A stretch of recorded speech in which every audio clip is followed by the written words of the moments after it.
বসিয়ে দিলাম। মাছগুলো কেটে নিয়েছি পিস পিস করে ভেজে।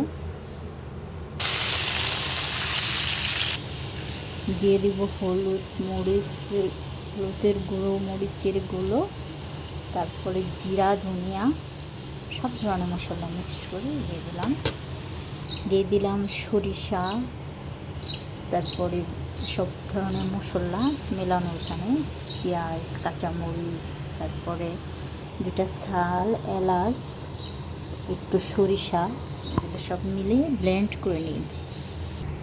দিয়ে দিব নারকেল ব্লেন্ড করা। আমার মশলা কষানো হয়ে গেছে, এখন মাছগুলো দিয়ে দিব।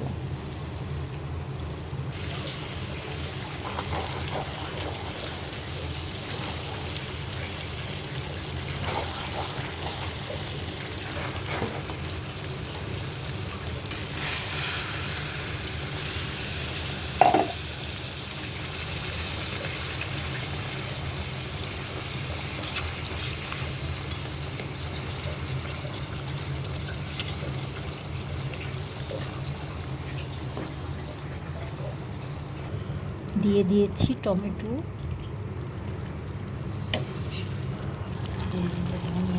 ধনিয়া পাতা।